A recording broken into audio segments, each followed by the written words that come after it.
président Tshisekedi, à tout moment, chaque fois, il pense toujours son peuple. Donc, président Tshisekedi, dans ce Zanaïe, Bamoussou Bandego sur la fortune, compte à banque. Donc, mais Tshisekedi a pensé à chaque temps, à chaque instant. Population naïe, en tout cas vraiment dans la confiance mingi à présent donc et puis mandat naïe déjà deuxième mandat monani on a obengango mikolo marée humaine na descente naïe na Katanga donc bon oui en tout cas président en tout cas coup de chapeau na président Antoine Tshisekedi Félix Tshilombo en tout cas misale zo salam donc bateau ba sala na l'état net ngai na za fonctionnaire à l'état en tout cas ça va. En tout cas, ça va. Donc, espoir est d'aller. Et maintenant, pour la vie sociale à Yolo. Le dommage, c'est que l'État a abandonné qui population. Il y a un moment où parents sont belés, irresponsables. Il y a un moment où ils commune Nzela. Donc, surtout, ils allaient un peu négligence partagée. Donc, je dis, c'est partager l'État et le parent. Pour le meilleur bonheur de l'homme sur cette terre, c'est son activité. Parce que le bonheur réside dans les petites choses. Il y a des petites choses, il y a des salaires grand. Comme il y a des choses suite à l'irresponsabilité, il y a des parents qui sont surtout Bakoko. En tout cas, na kosenga vraiment na baninga na biso ya ba député o to voter ya touro en tout cas ça la ba loi mususu ba réforme donc ya ba loi misusu que non koko akoy ko bota te na ndako koko na ye faut ba loi ya ndenge wana ezala ozo comprendre koko akoy ko éduquer koko na ye te moi na faut ba éduquer kaka et pas papa na ye ozo comprendre ba biso yo to koli pas ba koko malgré que non ata ako chérir yo ako chouchouter yo mais il faut eloko a suivi ça suivi eloko moi na mérité azui yango mais ezala te que non ata moi na zana mabe loko yo botaika moko o te moi na ngai botika non yango neto sala ba petit wana vous comprenez mais soko talipe bien ba petit wana net na ba Dallas ma belé ba koko yo mais moi na ka que non ba sala ba liaison na ba petit musu ya Kimbangu ya ba Makala ya ba Bumbu ya ba Bombele nde soki ba arrivé mutu ayebi ya zongi ne sima a livrer yo pa ba petit wana. Oui, salut fidèles internautes, vraiment abonnez tout Emergence One TV. Vous êtes nombreux à travers le monde, vous nous suivez sur votre chaîne préférée et la chaîne qui vous fait rêver. C'est votre émission Yolo Analyse, les autres alliés à venir en tout ça ce qu'on a en OD. Donc comprenez, vous n'êtes pas en 1 et puis en OD, tout ça juste quand on entre en OD. Donc déjà dans Stima, on a déjà Nini avenue le plus propre. Avenue le plus propre et à quartier Yolo Nord. Et puis on a une capitale à Yolo. Donc ancienne appellation de Luxembourg, mais et comme Ango, donc Toza Awa. Et encore une fois, nous recevons pour vous le V Bazoulé Otosagi Naye, premier numéro. Et aujourd'hui, c'est la suite de notre émission de un peu pour aborder des sujets très importants. Sujet Liboso, et salut sur la vie sociale actuelle à Yolo. Et puis, dans le deuxième sujet, on va parler sur négligence, il y a Bakonzi, ou soit négligence ou pas négligence, il y a Bakonzi Mboka, dans l'avenue qui mouine et puis quartier Yolo d'une manière générale, dans Ndenge Komeli. Donc, je vais directement appeler mon invité qui est le V Bazoulé. Mido. Oui. Bonjour, mes vieux. Mido, internaute. Bana Yolo. Internaute, émergence. Oyebi émergence c'est ça évolution. Dans la expression, il y a émergence et ça évolution. Émergence, c'est ça perspective. Petit, ils ont évolué bien pour les États-Unis d'Amérique et Bengi. Donc, ils ont évolué bien, très bien. Minyongwangu Kente. Donc, à Bengi, famille Ngouangou, donc à Bengi, veut dire qu'il y a un bien monsieur fait ça la avenue Ango, Luxembourg, avenue où on a mis Nitoyo, et ça local en France, naza na quartier latin, hein, na quartier latin, donc avenue ya ba sage, ya ba bourgeois, ya ngoto na ango esika tozwa idéologie la Firenze li kendeli zonga, donc ba tutu ba leka na avenue yo ango, donc na pesi bango mbota trop pour bango ne mutunde ba kolo idéologie, donc ya ngoto na ango. Oui, merci. Ben, dès l'entrée, vous avez 5 ou 3 nombres de bana ango yo yebi au pena ba kenda sango. Bana ango ngana yebi ba misalanga surtout misalangai famille ngwangu. Donc famille wana na norbe ngango famille Colby, famille Falcon Cress, famille Dallas. Donc so ngai bazoulé na yebi lelo koloba moi français, so nga bazoulé na yebi lelo ko lia na lutu pona camarade na ngawana pona famille ngwangu ye abandon memanga na ma campagne mignon. Donc ano memanga na bo kapi ye mutu alaki sanga ne baliaka précoce na ko sukola na mai na ba mindele ya o memangai na ba inter na ba piscine olympique ya campus ya colline inspirée ako memangai na ba foire petit mignon. En tout cas vraiment mbote a trop kente moninga nanga mignon et siko zali na Chicago na pesio mbote na États-Unis d'Amérique, donc yoza moi en Amérique. Oui, merci Bazoul. Le gens en Ango, avenue à WTC de Bruxelles, avenue à Nathalie Viviane, avenue à Véronica Lodge, avenue à Maître Bill Elissoy, avenue à Sernanga Jolie Mayala, avenue à Grand Loco, à Yana Bisso, comme ça tellement ébélé. Oui, les cas directement vraiment dans le sujet Nabisso parce que le lot qui est abordé des sujets vraiment capital na Yolo et sur le plan social actuel il y a Yolo et puis sur négligence il y a bakondi à l'égard il y a quartier Yolo et tout maintenant on a point liboso et vie sociale actuellement vu la Kinshasa d'une manière générale tout ça qu'on subir ba difficulté peut tout ça qu'on subir ba moment moko ou peut-être déplorable les lots tout monde vie sociale il y a Kinshasa ça lokola sous vie sociale ou ya kalaté mais puisque nous parlons de Yolo ou eza Yolo analyse vie sociale na Yolo comment ndenge ni vie bazoulé. Bon, normalement, pour parler, nako loba que la vie, il y a Bakinois, les lots, ils ont vraiment régressé.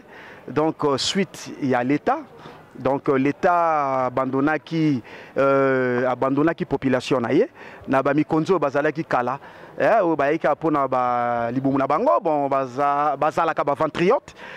Donc bayaki pour na ba intérêt na bango personnel ya ba famille na bango yango moni que la vie sociale il y a pas une classe moyenne donc na Congo ezaka qui est riche il y a ba mbongo main mise na caisse ya l'état et puis na ba pauvre donc il y a pas une classe moyenne yango moni viango et komi boye ça crée un déséquilibre donc total il y a pas un contrepoids donc normalement toute chose, ça revient quand on a l'État.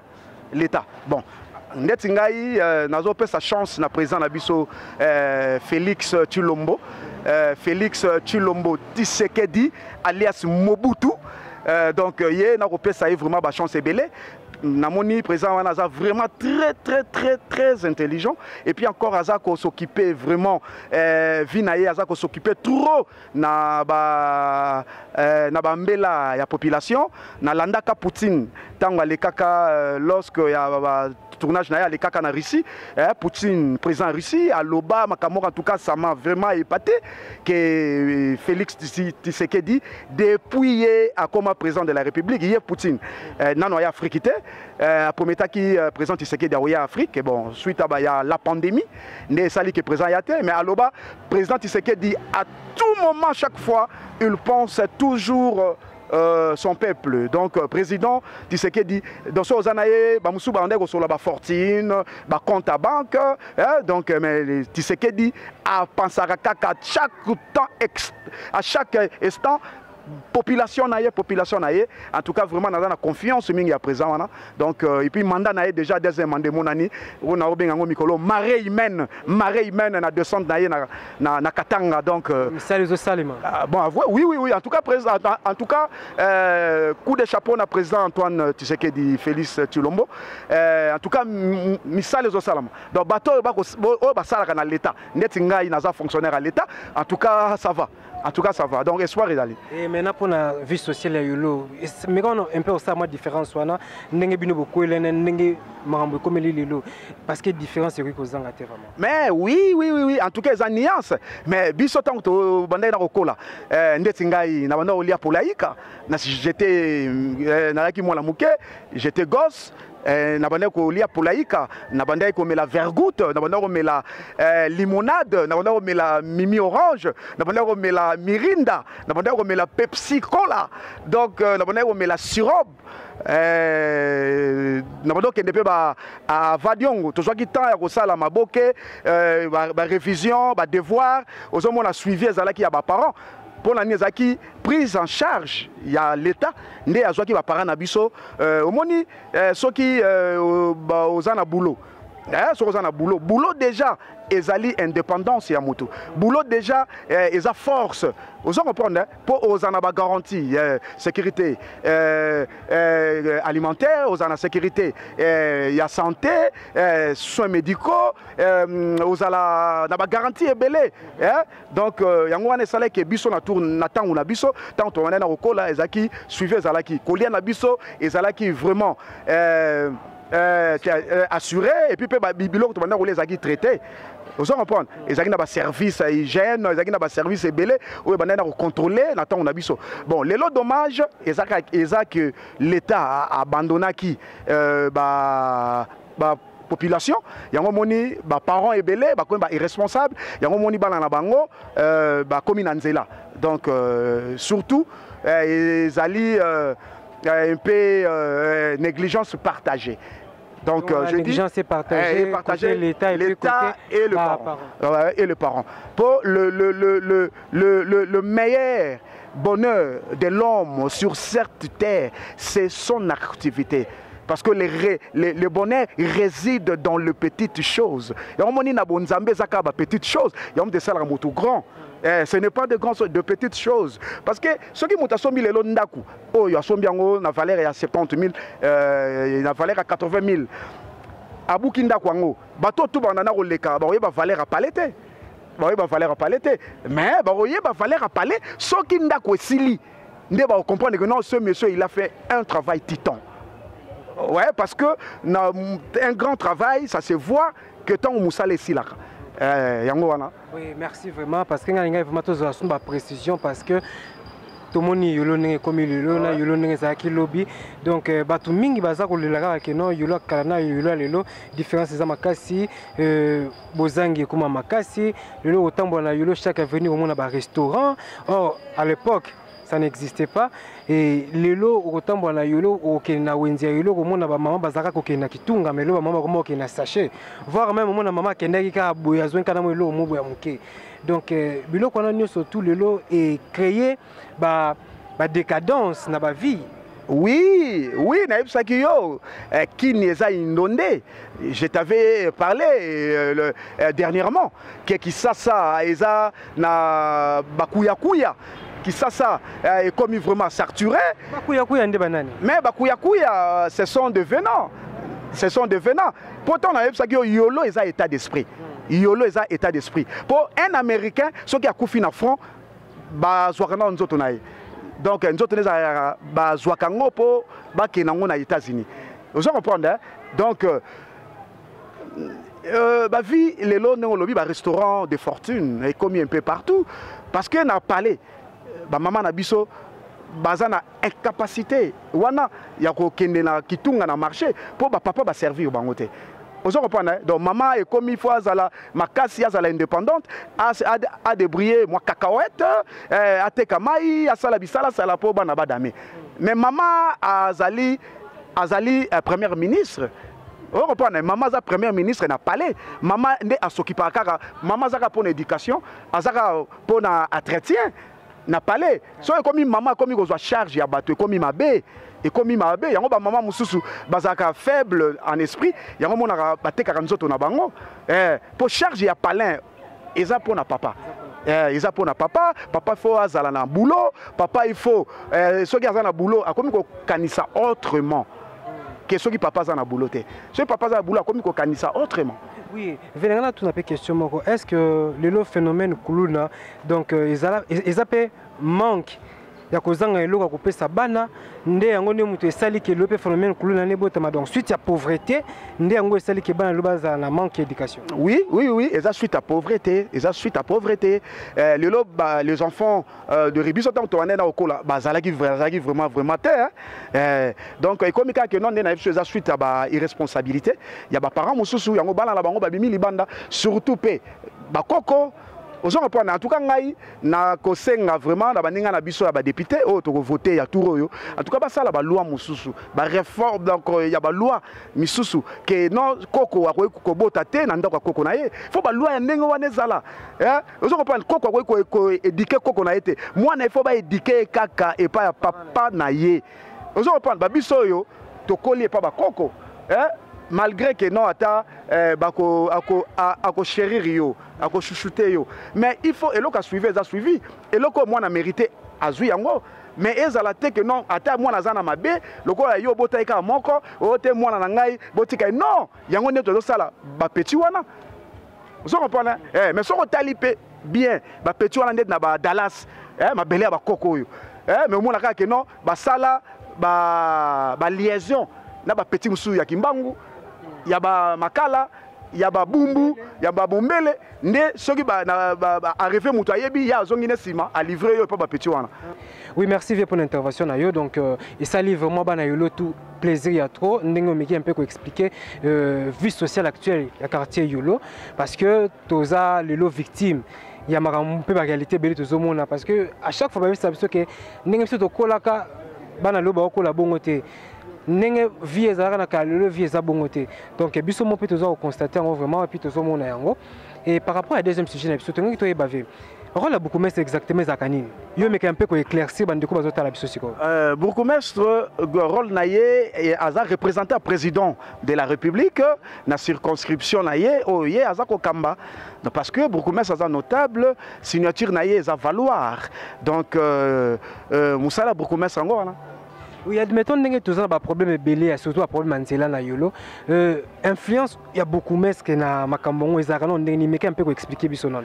Mais non, il y a de comment eza ba misala mususu eza na comment dirais-je eza na compétence yete ya bourgmestre te tous na régime ya semi présidentiel donc normalement bourgmestre fallait rétrosexer na et pas ya gouverneur de la ville ndeti nzela oyo ya kimwenza pas nzela oyo ya kimwenza ezali nzela ya gouverneur de la ville et etali bourgmestre te etali bourgmestre te etali bourgmestre te etali bourgmestre te ezali gouverneur de la ville nde mutu nde ezali na compétence na ye. Mais lelo tozomona bazo vilipande mais c'est JCK Dimakeno te azosala lelo komo kote na yolo makambo ezotambola te yolo insécurité yolo banzeleza ya kokufa je sais pas en tant que bourgmestre est-ce que babilo kona o basengaka to bazelaka ye asala ezana habilité na yeto na compétence na été ezali na habilité ya bourgmestre te yango moni sala makate ezali na habilité ya bourgmestre te pour bourgmestre faza rétrocéder azozwa ngo te bakoki wana za nango te aosala nini aza na makoki te ye fo gouvernement provincial nde epesa ye maboko oyebi ke banzela oyo bavotaka budget nango pendant 5 ans bamikonzi oyo bazalaki avant soki baingénieur ayebisi ye moto azwi marché ya nzela ya route ndeti chaussée de kimwenza ayebi ke no te na mosala na ngai nasali bacalcule awa tootya 5 grammes ya goudron mais ministre tutelle abi non te yo tya 2 grammes 3 grammes wana atie na poche na ye ezalaki na suivi te pour nzela o soki baby dans 2 ans ata bolobi basala côté il faut oser sur 5 ans pour voter budget. Donc si je comprends bien na makambo oh yo surtout le bakoyo donc le bourgmestre n'y est pour rien. Oh mais non il est pour rien yo les gars ça la ligne bolobaka wana nde bolobaka wana bourgmestre ça kanini nde bolobaka wana boko ko kende boko buta likolo bobamba na se bourgmestre ça eloko te parce que bazo zela boka mabanga na kapela yango na lobby eza na compétence na été eza na ba habilité na été ezali ba attribution na été bourgmestre au mona bourgmestre te ya osani. Alors ce que vous allez bongo pour que ba solution to trouver na ba banzela na biso ya yolo to na ba na biso ya yolo en tant que bana yolo to ko senga nini pas bourgmestre na biso. Bon normalement bourgmestre Il y a eu JC Kadima, il y a un partenariat. Les gens de bonne volonté, ceux qui ont dit que autorisation, à l'hôtel de ville, qui est bisobana yolo, natif to lingi, to ça la cotisation, to zipa mabulu na ba grande avenue. Il y a collaboration, il y a négociation entre population et autorité de l'État. Mais biso moko pe ba utilisateur. Tous on bomba banzela na biso. Comment ba canalisation, ba caniveau ya mai. Comment yo ko boucher yango. Goudron alingara maité. Goudron alinga maité. Tango mai zo vendre pa na yango azobeba. Biso moko nde yo pona intérêt na yo personnel au bois qui bani po cha miso no tekato yebi eza pasi. Mais il faut otala pe usage wana. Eza voix moko ya mayeleka pour na makadam etika la bien. Biso kala zozaki so mbule beti na yolo au sepeli. Au sepeli, au tamboula qui toque, au pena banzela au sepeli. Aujourd'hui, c'est pas le cas. Mais oui, si. Oui, merci vraiment fait comme une souka parce que tu aurais retenu notre côté. Et vu que ça sujet aussi ici prochainement, on a invité le sous vraiment to vendre les pena bien et puis to zonga na banda couteau préparé en et pour que tu informer bandeko oyo. Déjà tu lancé appel na bandeko surtout au lobaka que beaucoup mestre boye. Il faut tout approcher Bakondi, tout le côté la vraie vérité. Est-ce que Makambo to senga Bakondi, tout Makambo to senga beaucoup mestre, est-ce qu'ils ont habilité naie, est-ce qu'ils ont la compétence naie? On a beaucoup mestre za ndenge nini. Commune wana il fonctionne comment? Il faut moi na yolo yeba yango. Parce que ce que yeba nini ko senga na Bakondi na yo. Donc prochaine émission to sala to organiser to benga ba vie, to benga bato mayele to meka un peu ko solana bango, to meka pe ko éveiller les sous conscience ya bana yolo. Et pour la lelo to ici déjà fait juste un remerciement et puis na ba on a 3 personnes dans la minute. Bon, vraiment on a remercié yo, Mido émergence Talaka, on a remercié Pena réalisateur, la minute on a bengé les euros dans l'ombre.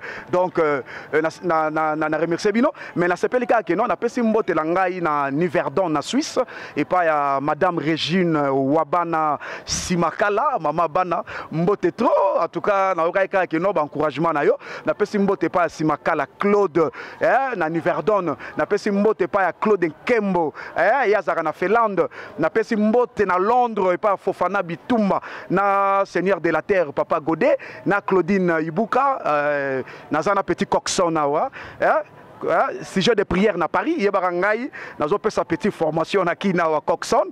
Donc bossa la toison a déjà à comprendre que akuta un grand professeur photocopie à Malela, Stervo Siniarkos, donc a PC va cours à danger.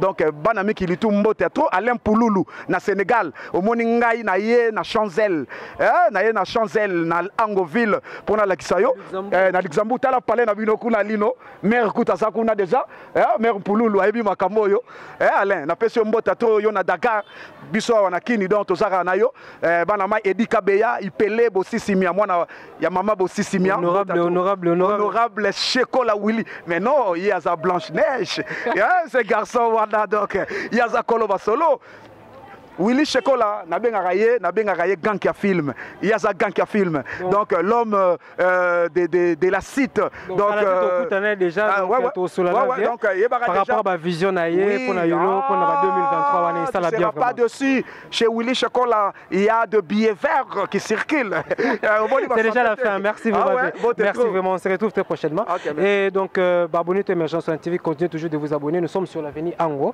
tous en Ango D donc bon on a vraiment venu Bandeliti na Souka donc ça fait plaisir déjà na Sandra Mbabou et Tumba niveau il y a Londres et puis na Carlos José ça lui vraiment fierté na bana yolo lokola Parvi Bosulu et ça lui fierté na bana yolo lokola héritier ongo na bagata wana et ça lui fierté ya bana yolo lokola Pamela Lombo et puis ya ngai Bijou en direct de Marrakech donc ça lui vraiment plaisir na comment voima et comment voima déjà na Bolobo na moni ngambe lama et puis na moni ba ve na tout la sélection ya yolo donc continuez toujours de vous abonner sur Émergence One TV et ça lui fait vraiment plaisir na maître Gims de aloba to bien sous maître tout bien avec Gims donc plaisir à tout en direct de Marrakech donc bonne chose na binonyo surtout on se retrouve très prochainement merci.